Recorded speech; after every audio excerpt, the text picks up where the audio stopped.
বর্তমান যুগে মানুষের পানির তৃষ্ণা মেটাতেই হাতের কাছেই পাওয়া যায় সুপে পানির বোতল। বাসাবাড়িতে নিশ্চিত হয়েছে নিরাপদ পানির সরবরাহ, কিন্তু একটা সময় ছিল যখন সুপে পানির জন্য একমাত্রই ভরসা ছিল শহরের ভিস্তিওয়ালারা।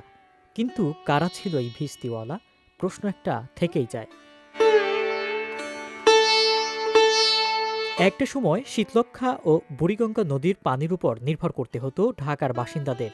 সেসব কুয়া ছিল, তাতেও ছিল সুপে পানির অভাব। সে সময় এই ভিস্তিওয়ালারা তাদের কাছে থাকা একটি চামড়ার বিশাল মশকে করে বাড়ি বাড়ি গিয়ে পানি সরবরাহ করতেন। 680 খ্রিস্টাব্দের ইতিহাসের কথা। প্রথম ভিস্তি ছিলেন আব্বাস নামে এক ব্যক্তি।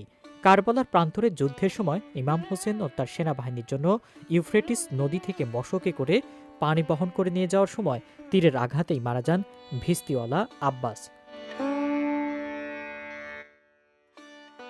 এই ভিস্তিওয়ালারা একসময় বিভিন্ন ঐতিহাসিক যুদ্ধে গুরুত্বপূর্ণ ভূমিকাও রাখতেন। যুদ্ধের সময় তারা তাদের বিশেষ পানির ব্যাগ মশক নিয়ে যোদ্ধাদের কাছে গিয়ে তাদের তৃষ্ণা নিবারণ করতেন। ঐতিহ্যগতভাবেই তারা সামরিক বাহিনীতে পানি পরিবহনের কাজ করতেন। আর এই আব্বাসের নামানুসারে পরবর্তীতে এই সম্প্রদায়কেই আব্বাসী উপাধি দেওয়া হয়। বিভিন্ন ধর্মীয় সম্প্রদায় থেকেই ভিস্তিরা এসেছিলেন। ইতিহাসের বিভিন্ন বইয়ে পাওয়া যায় মুঘল আমলে লালবাগ কেল্লায় ভিস্তিরা মশকে পানি ভর্তি করে নিয়ে যেতেন যে কোনো ধর্মীয় উৎসব, অনুষ্ঠান বা সমাবেশে।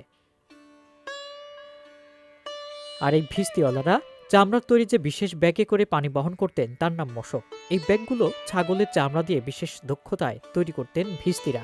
ইতিহাসবিদরা বলছেন, মুসলিমদের ধর্মীয় উৎসব কোরবানির ঈদে যে ছাগল জবাই করা হতো তাদের চামড়া নিয়েই বানানো হতো এই মশক।